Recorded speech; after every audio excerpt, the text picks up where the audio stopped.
Hi, everyone. Thank you so much for joining. I'm going to share my screen. It's 4 o'clock my time, so we'll get started right now.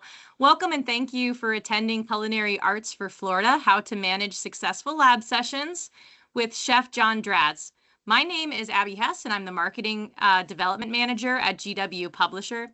GW provides print and digital resources for career and technical education, and we're excited to offer this webinar exclusively for our Florida educators ahead of your state's upcoming CTE adoption, where our authors and editors have worked to align our content to your state standards for the Culinary Arts 1 course.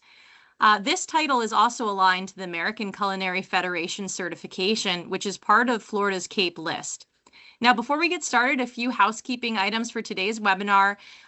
You will be in listen-only mode, but we definitely want to hear from you. So if you've used Teams before, or if it's new to you, you'll see icons across the top of your meeting window, and there is a chat box where you can have discussions, pop in ideas or suggestions of what you've done during labs and lab time.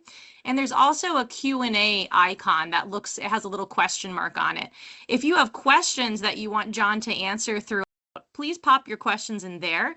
And my colleague Josh Carlson will take note of those. And once we get to the Q&A portion of the presentation, we'll be sure to ask those questions and get those answered for you. We're so excited to have our GW co-author of the 4th edition of the Culinary Professional here with us today. So John Draz received his associate's degree from the Culinary Institute of America and was the recipient of the Edward T. Hanley Scholarship. During his nearly 30 years in the field, Chef Draz has worked at numerous restaurants, including the Ritz-Carlton Chicago, the Winnetaka Grill, the 95th, and hopefully I'm not pronouncing this wrong, but the Café Provençal.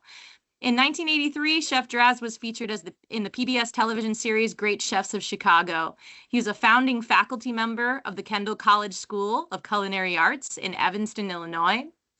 And while serving on the faculty, he taught a wide variety of subjects related to professional cookery. Chef Draz served as the chair of the culinary department from 1988 to 1991, supervising all aspects of instruction in college food service. He's earned certifications from the American Culinary Federation, including Certified Executive Chef and Certified Culinary Educator. In addition, Chef Draz has experienced entrepreneurship as a chef owner of a 300-seat fine dining restaurant. He has extensive consulting experience, lending his talents to numerous independent restaurants, as well as organizations such as McDonald's, Grown Corporation, Quaker Oats, and the National Dairy Board. He was a past executive research chef for Ed Miniat Inc., a senior research chef for Swift Prepared Foods, and in 2023 was inducted into the Honorable Order of the Golden Toque, an association of accomplished chefs with membership limited to 100 worldwide. Chef Draz has now started his own consulting business, offering his knowledge and expertise to manufacturers, restaurants, trade, and commodity groups and educational institutions. So I'm sure you're excited to hear from Chef Draz. The new 4th edition of his textbook, The Culinary Professional, is available for you to review, and you'll have the opportunity for us to send print and digital samples of it to you during this webinar. The Culinary Professional is richly illustrated, comprehensive culinary arts program written for the high school student with an approachable writing style and design. Hundreds of photos of professional tools and ingredients with step-by-step directions for basic culinary skills and cooking methods makes this textbook a must-have for learning how to safely prepare delicious dishes in the lab. This title also includes cross-curricular activities in reading, writing, science, technology, math, nutrition, and sustainability, with guidance for students to build a professional e-portfolio. Experienced authors like Chef Draz focus on what to expect when entering the culinary arts industry, from workplace ethics to working in teams to developing taste for quality control. And without further ado, we'll hand it over to Chef John Draz to talk about successful culinary lab sessions. Well, Abby, thank you very much for that introduction, and thank you all for being here. We're going to talk today, or I'm going to talk today, and hopefully we'll get a dialogue going by the end of this about teaching lab sessions in the instructional kitchen. And I think we all know it's not easy, and it requires a certain amount of planning. And I'm really not going to say, anything revolutionary here, but I think just the fact of taking a holistic look at the experience of the instructors and the students, and how we go about organizing these lab sessions is very helpful. A little bit about kind of where I am. I taught for 16 plus years, and taught a wide variety of culinary classes. I think I taught everything but baking and pastries in the curriculum of the institution I was at. And then my career shifted to me working as a research chef, which required a lot of travel. So I didn't have the chance to teach on a full-time basis. I would teach occasionally, doing special classes and things, and be a guest lecturer and things like that for over the years, regularly, to stay involved in education. But since I started my own company, I this year had the opportunity to teach a full semester as an adjunct and at community college in my area. And it just reminded me, or brought back, all the challenges of doing a lab session with a new group of students, or a group of students who, and getting them through and being successful, and having the most effective and the most rewarding situation that you can have in this culinary education realm here. So, like to talk about the challenges, and then, talk about what we can do to maybe address some of those challenges. The biggest challenge is there's never enough time, short class periods. And most of my teaching experience is done at the post-secondary level. I know that the class periods are even shorter for high school and technical school curriculum. This is really, how do you get some really meaningful experience in students, and let them demonstrate what they can do, when you're up against the bell. Some other challenges, maybe under-equipped labs. Maybe you have to adjust your lab plan to get, you may only have one wok in the kitchen, and you've got to take turns, or you may have to do other things because of just the physical limitations that we have to deal with. The other thing that I think is very challenging is, teaching. Most of us teach on non-consecutive days. There are a few programs, and like CIA and Johnson and Wales, where students just focus on one topic every day, for a matter of a couple of weeks. That's really actually super effective. But what we're dealing with is the idea that students have been away from our topic and discussion and our lab, and we've got to, maybe it's once a week, or maybe it's twice a week, whatever it is. But those days in between, we have a lot of seepage, and we've got to bring them back up to where they were when they left the class the time before. So those I see as have been, in my experience, the biggest challenges. I'm sure there are others. And Abby, are we going to do a poll here? Yep, I am clicking the launch button. So on your screen, you should see a window pop up, and you can interact with this. So if there's a challenge that's not on the screen right now that you have in conducting lab sessions, or if it's one that is on the screen, share what you feel like your biggest challenge is, and that will help lead to good discussion as well. So take a moment to do that. Yeah, I'm interested to know on what everybody's thinking, and where your challenges are here. This has been my experience, but I'm interested to learn as much as I can. Oh, yep, here we go. We have some. So as people put their response in there, you'll be able to see it. We should all see it. And then you can, I believe you can even thumbs up it too. So we had one having students read the recipe. Yeah, Any- we're going to talk about that. I've got some tricks on, not tricks, but some thoughts on how you can overcome that challenge. There we have following directions. So similar. Um, Great. So this poll will continue to be live. You can click the little X on your own screen so that it's not right in front of you. But if you have more ideas, you have the chance to do that. We are also getting in the chat the testing schedule. Someone couldn't submit in the response, but another one would be the testing schedule, when to test and assess students. So another good one. Okay. So Okay. yeah, let's go to the next slide then. And, of the challenges I listed, in my mind, the biggest one is time. I had one chef instructor in my experience who was a student who, every day would start class with saying, everybody turn to the clock and say good morning to the boss. The timeliness is an indispensable quality of a cook. It's been that's been touted since the 1700s when the physiology of taste was written by Briant Savarin. Okay, so how do we make the best use of the little time that we have in the lab, in the kitchen?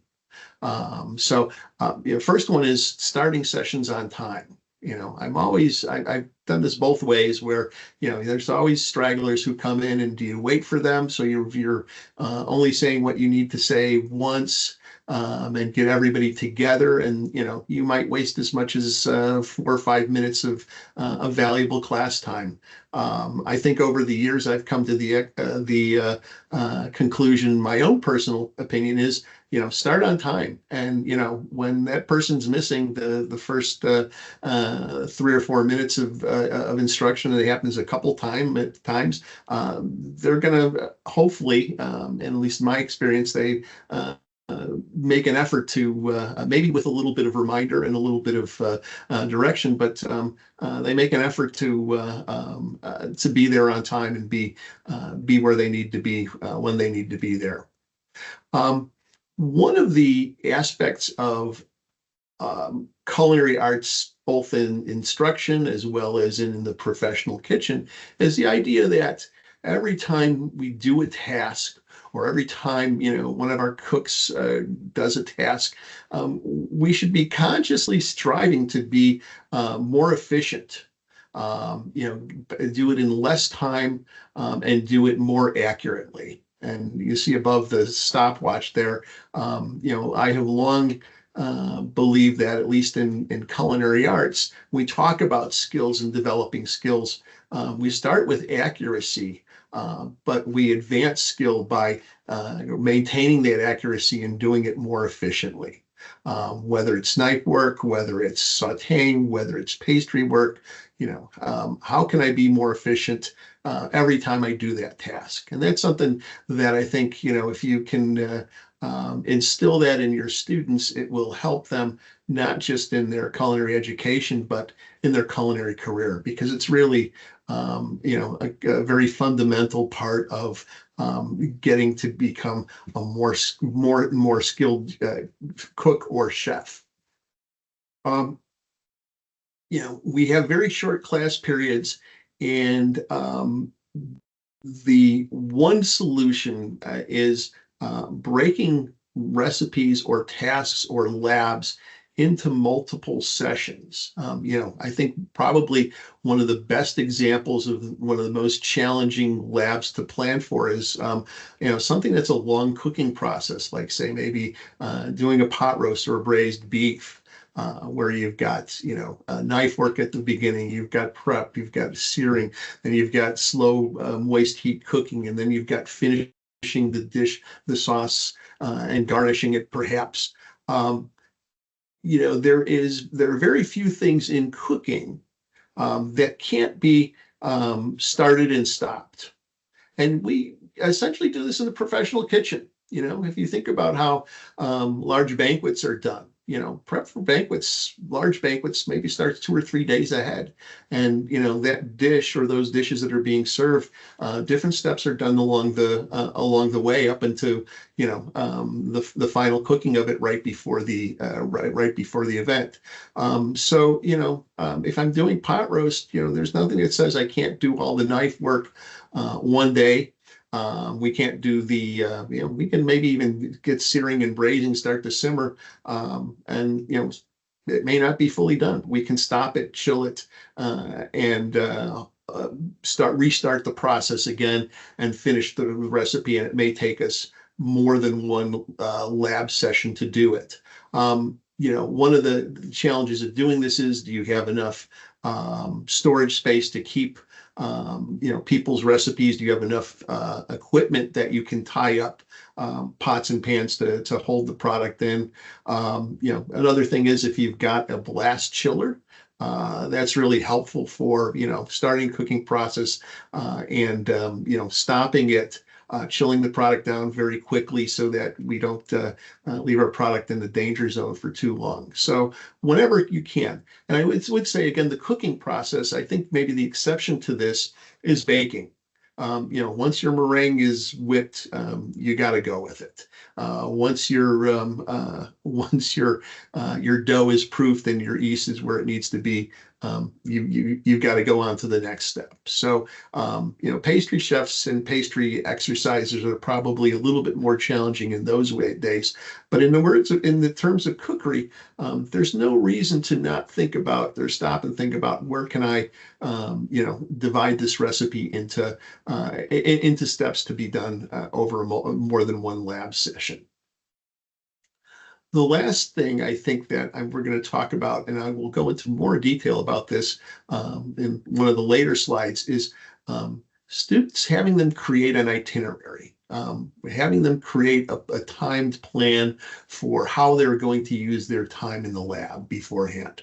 And we'll get to this a little bit more in one of the future slides here. But it's a really powerful tool. Actually, something that I was taught to do as a student, and something that I've used as an instructor as well. Can we go on to the next slide, please? Okay, so we're going to break this look at, if we call it a holistic look or a larger look at how we approach lab situations and planning and executing lab classes, before, during, and after. So let's start with the before, of course, and the biggest thing in not just the lab, in an instructional kitchen, but in kitchens in every sense of the word, mise en place, French for everything in place.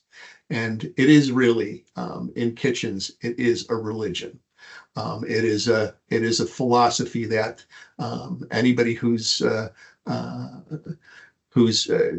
worth their salt in their kitchen, lives by. And, on the converse, we can look at when things didn't go right during service or when a lab didn't go right.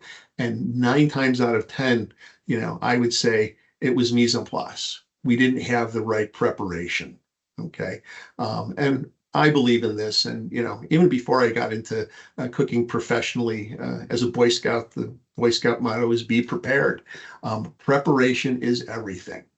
And, it's really, the better you can prepare beforehand, the better things you can set things up, the more likely you're going to be successful. Okay, so next slide, please. One of the things that I think is important is that students come into the lab situation, and they come into the lab situation aware of what they need to know. They're prepared when they come in. And that is a big part of including the students in on the lesson plan beforehand. Okay. Students have the recipes. So they know what recipes are going to be executed that day, or they're going to be required to prepare. Okay. have they mastered these techniques or learned these techniques? Just giving somebody a recipe and saying go out and saute something. If there's no background and no instruction, following it up is recipe for disaster. And in terms of techniques and in terms of not just recipes, but more so techniques, demonstrate whenever possible and demonstrate as close to the lab situation as possible. I think one of the greatest scenarios, my most successful teaching was where I could lecture, talk about what we were going to do that day, demonstrate it, and then followed up immediately with going into the lab and having the students execute. It's fresh in their minds. They can see it. They can make the connections that much easier. The ingredients, do we have all the ingredients on hand? Part of the mise en place or part of the lesson plan? And most important also is the desired outcome. If you've demonstrated a technique or a recipe or a dish, students can hopefully see the finished product and visualize and hopefully taste and experience what the desired outcome is. But also, it's important to highlight, what are the things that you're looking for that makes a quality product. It's properly browned, it's fork tender, the sauce is nappe, whatever is applicable there. That's important to share with the students so they know where the road leads in the lab, as it were. Okay, next slide, please. So, in terms of outlining and thinking about all the things that we as instructors to mise en place or get ready, beforehand, none of us like the recipes that are in the book. We all like to use our own recipes. But doing that requires probably to have printed handouts. And the students have those ahead of time. Have you made copies of them and distributed them as far in advance as possible? Okay. Do we have all the equipment or smallwares? We all know that, things are continually borrowed from one lab kitchen to the other and things don't get put back in place. But before that lab session starts, do you do walk through and make sure that you've got the right number of bain-maries and the right number of tongs and the right number of whatever smallwares or tools that you need. Station setup, I think, is really important. Assigning students a place to work rather than just having them choose. And then the setup for that station. I think the best way to do it is something visual, either a drawn diagram or map or a photo of, this is where you should have your sanitizer bucket. This is where you should have your cutting board. This is where you should have the quarter sheet pan with all your hand tools on it. This is where keep your product. Having a plan for each station, the way it should be laid out and the way it should be set up is key, rather than just leaving it, especially at the beginning, rather than leaving it to chance or to just the interpretation or the creativity of the students. Show them what you want and show them what's going to be the most efficient. Okay, coming in with that, I think, saves a lot of time. There's a lot of questions are answered, and the students can more successfully get their mise en place together. Okay, ingredients. Do we have all the ingredients we need? Well, we know there's always changes about something's not available or we have to make a substitution. Note those beforehand as early as possible. We're going to be using dried basil today, and 1 teaspoon instead of 1 tablespoon of fresh basil, whatever the change or substitution ends up being. One of the things I think that really makes for more efficient time and more focus on teaching a technique is the fact of, or the practice of pre-portioning ingredients if possible.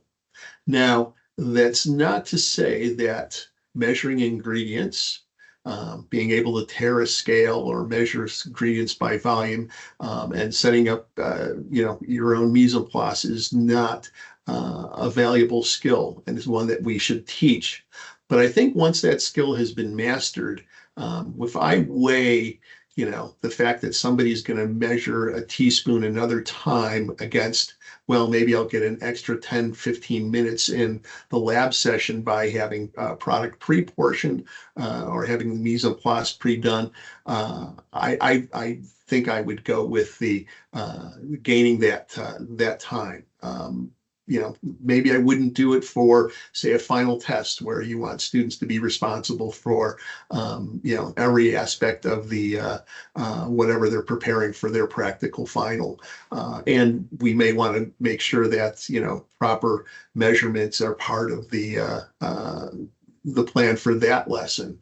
But the ability to gain some time and some efficiency, I think should be weighed against, how important that skill is at that point in your curriculum. Another, option here, or kind of a side note to this is, if maybe you don't have time or the labor to get everything pre-portioned, have students portion items by group. Rather than everybody, 20 different students measuring a teaspoon of thyme, one student does the time, measure 20 teaspoons and put them into portion cups, and somebody else is going to measure the carrots, and somebody else is going to scale out the onions, etc. It makes it a little bit more efficient, and it's one way to go about, spending a lot of time with people gathering up mise en place. Unless measuring mise en place or measuring ingredients is part of the lesson plan. If it's not, I certainly think about ways that you can get through that mise en place and scaling portion of the lab more quickly. Okay. Now, besides the instructor's mise en place, there are certain expectations that we should have, and we should enforce, or we should reinforce with students. And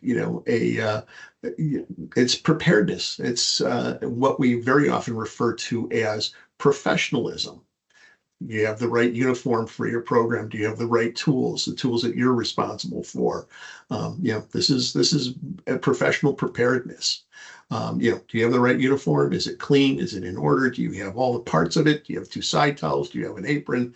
Whatever your policy for your uniform and your program is, that should be part of the student mise en place. Tools. If your students have their own knife kits, are they have all the parts to it? Are the knives sharp? Are they in good repair, etc.?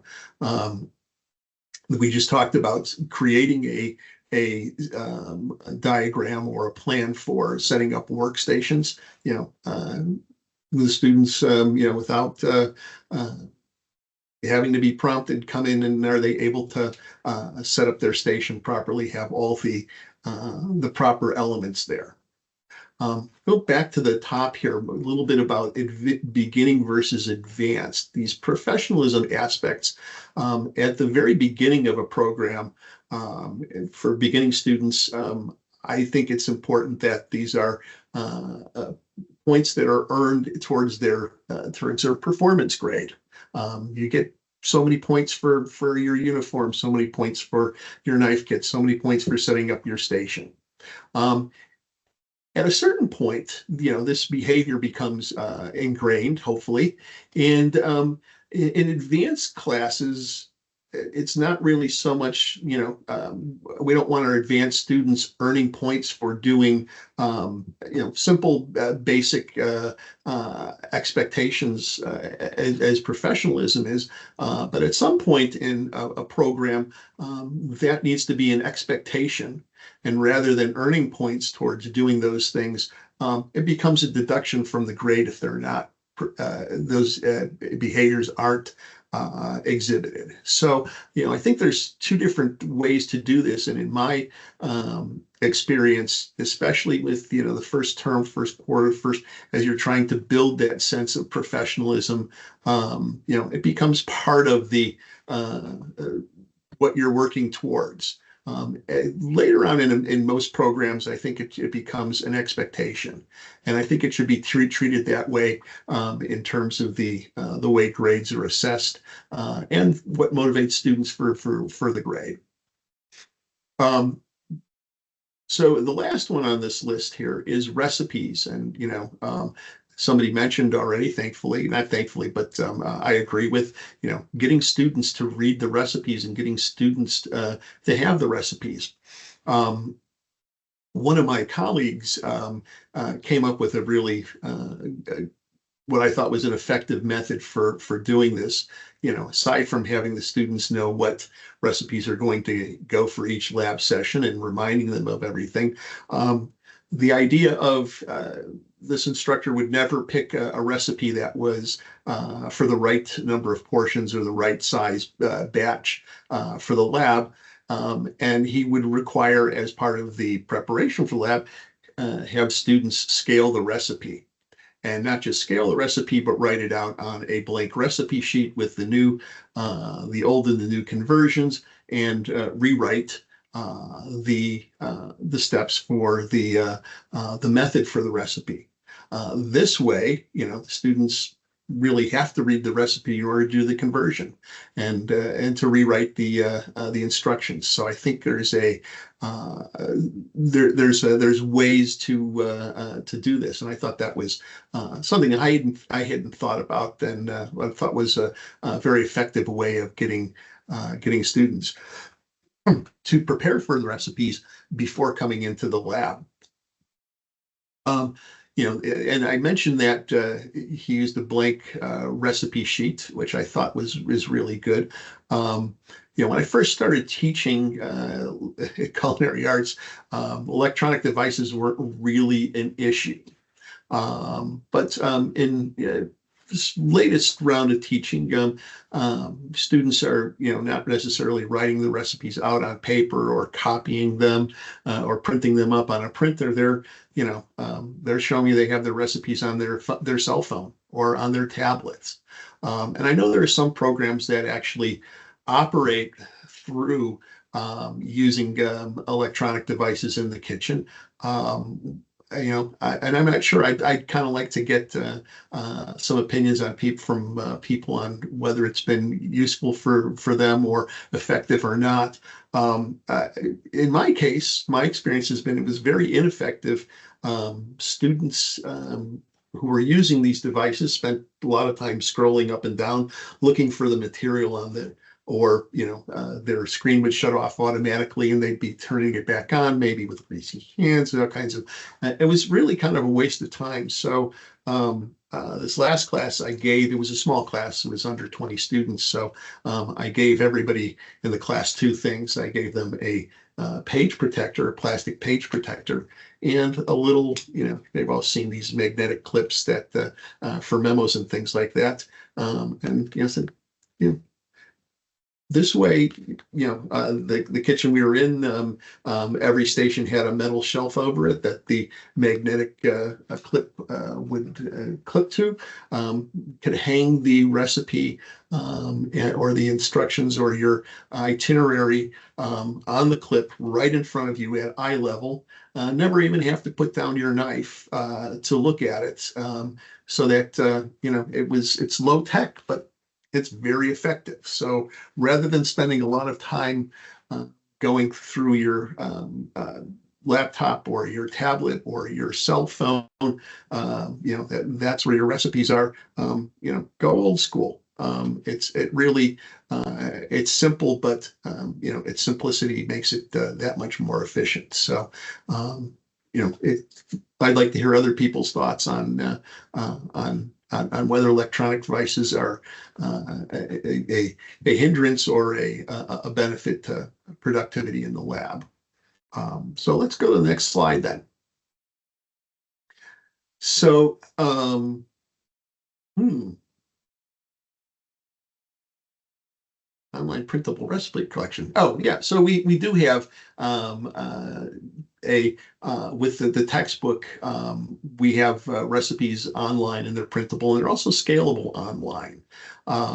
In writing the book, we have a kind of limited number of recipes. One of the thoughts was that, like as I said before, everybody has their own ideas on what recipes they want to use and what works best for them in their lab situation. And so the recipes are all very basic, very straightforward, and easy to that practice of scaling something. Unfortunately, this is one of those things where they can just put in the new number of portions they need and maybe not even read the whole recipe. So it's great to work with and it's easy, but that idea of rescaling the recipe on paper to ensure that somebody has read the recipe, this might be counterproductive to that effort, but it is one of the things that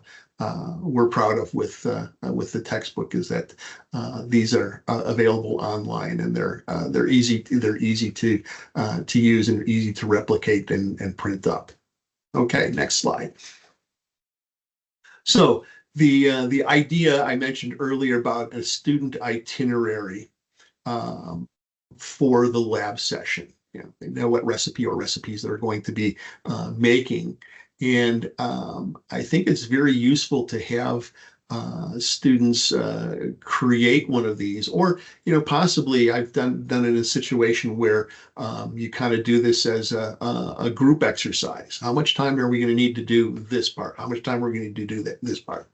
But by doing this, or in order to do this, there's really 3 steps in this process.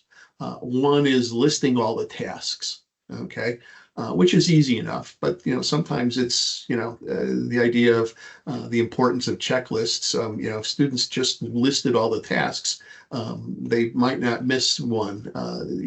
There's a lot of times there's something that's totally missed, and if you just written it down and checked it off, you would have students would have had it accomplished. But then the second step, I think that's really probably most important in my mind, is prioritization. Taking that list of tasks and putting it in the order of priority. And usually that order has to do with what's the longest cooking time, or what's the longest time I need to allot for preparing something. What's the biggest time commitment? And we usually try to put those things up front and do them first. In some cases, there's a logical order that we have to debone the chicken before we can brown it, or etc.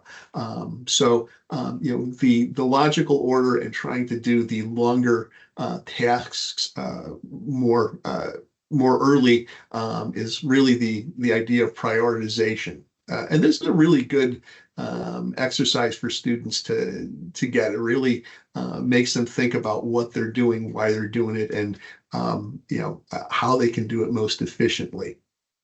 The last part is then to say, oh, we've got an hour and 45 minutes or whatever our time period is to work with this. What are we going to do for this time and how are we going to do it? And, getting students to assign a time. And, the first couple times you do this, maybe you do this as a class, to get to saying, well, I think it should take 15 minutes to get to your mise en place, and it's maybe going to take you another 15 minutes to bone out the chicken and 10 minutes to brown it off. And then we know it's going to take X amount to braise it. And while it's braising in the oven, we're going to be cutting our vegetable garnish for the end, and we're going to then finish the sauce, and plate up and present, and everything down there in a time schedule, kind of like the way you run a railroad.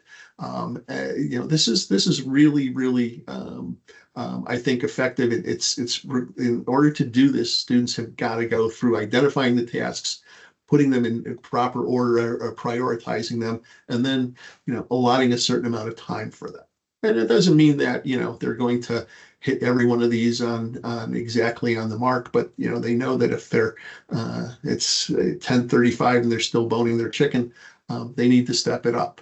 I think this is, having the students take some ownership for, what's going to happen and how they're going to utilize their time is a great skill for the professional kitchen, great skill for, life in general for a lot of other tasks. So this is what I meant by having a student itinerary, or having students create an itinerary for their lab.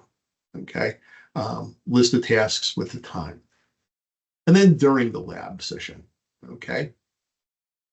Um, Actively observe. Okay. Organize your lab for so it's easy. You've got good sight lines from wherever you're at. If you've got a large kitchen, having people spread out in various corners may not be as effective as having them grouped in one area where it's easy to see, more of what's going on at any one time. Circulate. I was program chair for program for a number of years.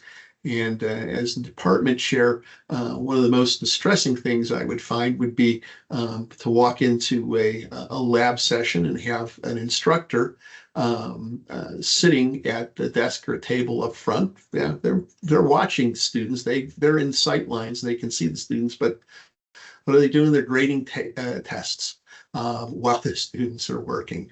Well, if you're grading tests, you're not really providing the oversight and the feedback and the coaching that you should be. Circulating. What you can see up close and what you can see from across the room are very different things.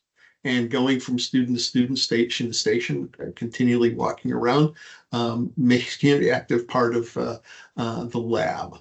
And as you're doing that, verbal feedback, concise. You can't get into a long discussion, or you don't want to get into a long discussion, but little verbal feedback like, oh, really good job browning the chicken, or oh, we need to think about working on practicing your knife cuts because they're not that great, or oh, here you should turn down the flame a little bit, your pan's getting too hot.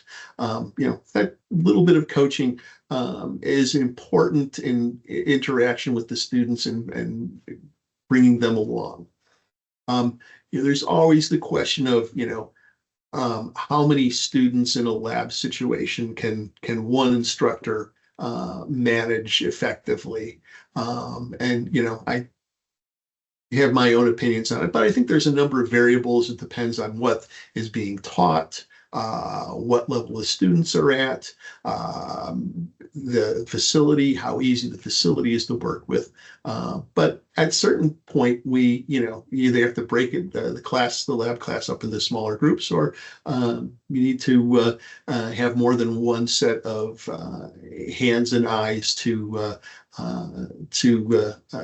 work with the students as they're in the lab session. Monitor the itinerary. You can be the verbal alarm clock. It's 10:35. If everybody should have their chicken in the oven now. If you don't, you're behind. It's 10:50 now. Everybody should be done cooking, and we're now cleaning up. Don't be afraid to remind the students of what time it is and where they're at in the lab session. We always have the situation where we have some students who are very productive, very experienced, and they are done early.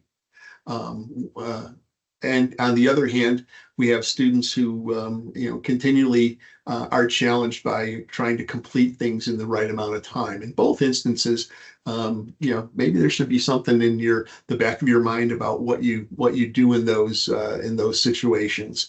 One is, if you can plan a little extra time, to make up for, students who may not be as experienced or may not be as quick as others. That's great.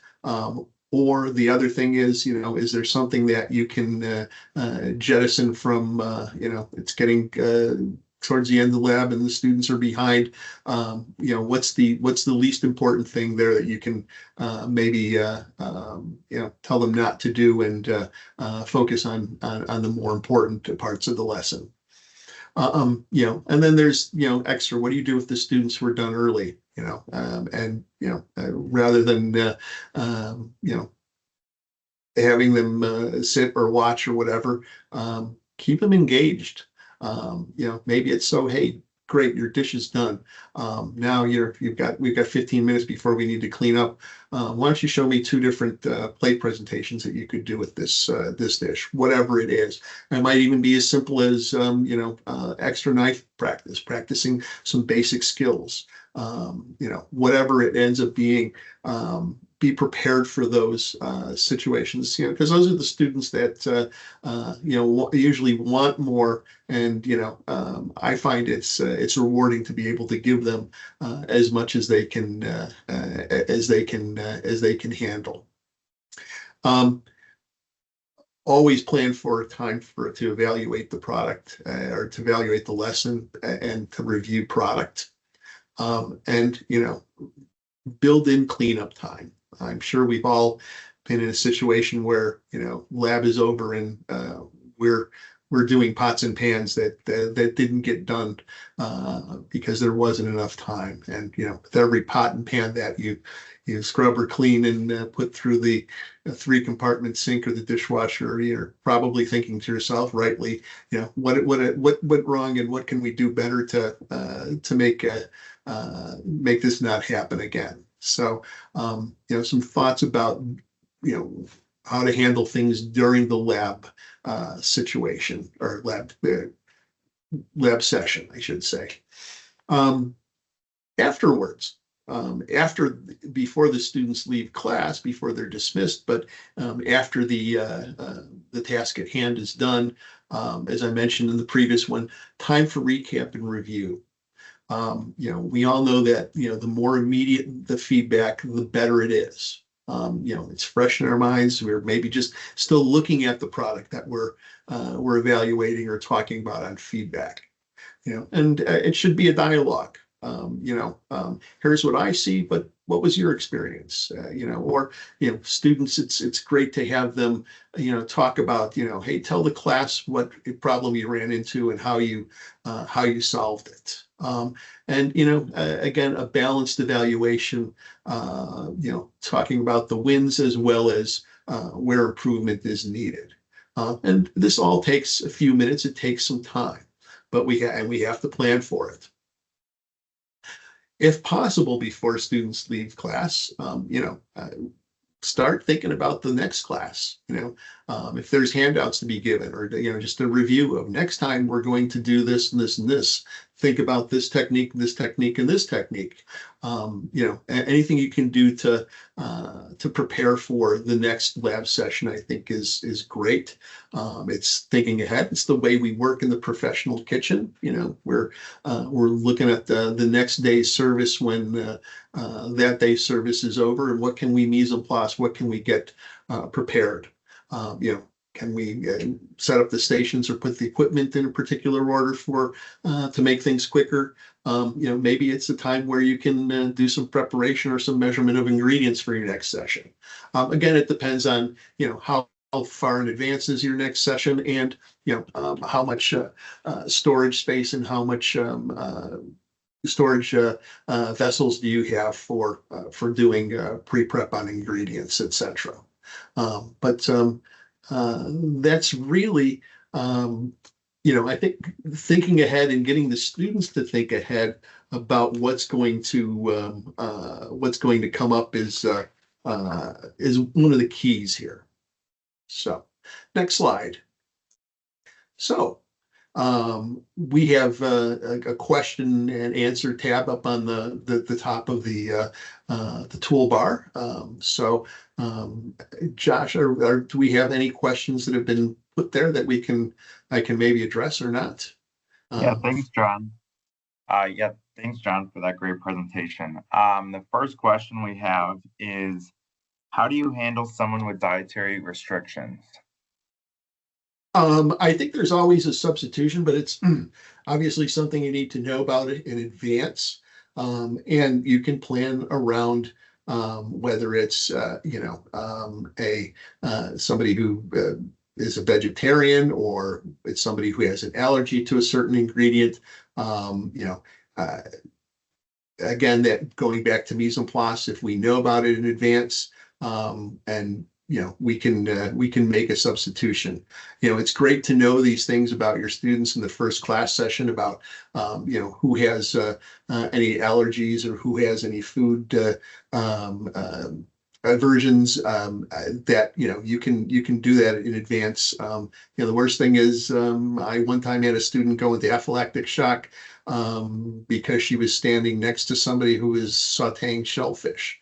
Well, we knew she had a shellfish allergy, but I guess what we didn't consider was just standing near somebody cooking it could trigger her. So I think there's always an ingredient to substitute. If it's somebody can't eat pork, chicken and turkey end up being a great substitute. Or if it's an allergy situation, I think even more care has to be taken. But again, that's the mise en place. Very hard to do on the fly. So you want to know about those situations ahead of time. And maybe that's a discussion for the very first class session. Something you want to bring up with students. And thank you. The next question is, how do you explain the difference between high quality CTE and a general elective? I'm sorry, between high quality CTE and a general elective. Well, I think it goes back to what are the overall outcomes for your program. What becomes essential and what becomes nice to have rather than essential to have. What are the outcomes you're having for your students? And again, it's very often in the classroom within a class semester. We may end up, or I have ended up jettisoning some activities that were nice to have because students weren't up to grade on what their basic skills were. So again, depending on how in depth your program is and what you're promising students as an outcome, is it certification as an ACF-CC, or is it just a list of certain skills? So again, I think that's really driven by what are the program outcomes, and then within the program, what are the outcomes of your particular class. Doesn't look like we have anything else, but we'll give it another minute or so. And Josh, maybe we want to address there were two good challenges that came up in the chat at the beginning. One was about a testing schedule. And Tiffany, feel free to, add more about, why that's a challenge. But I guess, John, when you've taught students, when do you have them, sit for a test or prove knowledge? Is it before or after labs, or what do you usually think about for that? Well, so I mean, I think in my experience, there's two different types of tests. There's a written test, and then there are practical tests. And practical tests, just like any other lab session, and maybe even more so, require planning and having the right mise en place, where students are going to demonstrate a particular skill and do it in the kitchen, in the professional kitchen. So with the practical tests, again, it requires even more, maybe at least as much, if not more, planning. But the other thing is, I think it's important that all the elements that are on the practical test, are elements that students should have had ample amount of time to practice in the lab beforehand. Leading up to that, we should be building to this to this outcome and building to allowing students to demonstrate that they've developed these skills. Great. And you had mentioned some things about, multiple levels in one class and having large class sizes, but anything else around that? I know you talked about extra activities or getting rid of activities for students who maybe were going slower than others, but any other ideas? Yeah, so I mean, as recently as this last semester that I taught, I had some students who were really challenged by the material, and a lot of days it would be kind of get to the end of class session again, having that itinerary, and say, okay, hey, we've only got 15 minutes left in the class, and that's supposed to be cleanup time. You're still working on your assignment. Here's what I want you to do. You're only going to do this part and this part of the assignment, and forget about the rest. And in the instance, the student lost points because they didn't complete everything they were supposed to. But by directing them to, here's the most important thing, and here's what I want you to do if you can in that time. And forget about chopping parsley, forget about cutting garnishes, forget about these things.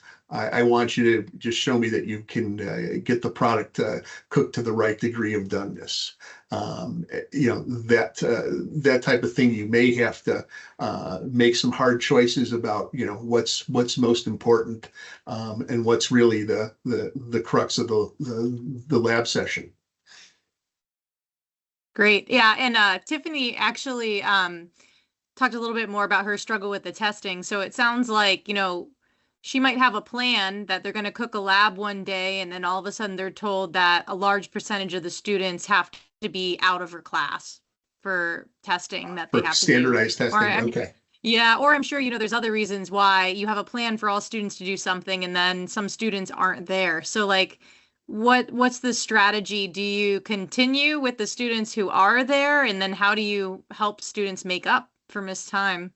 Yeah, so in some instances, I've been fortunate that there may have been multiple sections of a particular class going, more than one. So, my first go-to would be, if those students could possibly participate in another section of the class to get up to it. Or, it's just you need to maybe scale back your expectations for the next class session, and you'll have to devote some time to bringing those students who weren't there up to speed. It's maybe the same thing that you might have to do with somebody who's absent for an extended period. Some students are going to require a little bit more attention than others, but getting them to up to speed, I think is important. And a lot of times there's the ability to do things outside of school on their own, and it's like if they have the means and the ability, practice this skill at home. Cook this recipe on a small scale for your family if you can, or I've had students who can. Fortunately, they've been at work and they're working in kitchens, and they say, "Oh yeah, my boss gave me, an extra half hour to work on such and such, so I'd be ready for class." There's lots of different ways it can happen, but just recognizing the fact that you need to bring those students up to speed is, I think, important, rather than just throwing them in the class and hoping for the best, which sometimes happens. Yeah, great. Well, we're almost at our time. This was awesome to hear your challenges and wonderful to hear all your suggestions, John.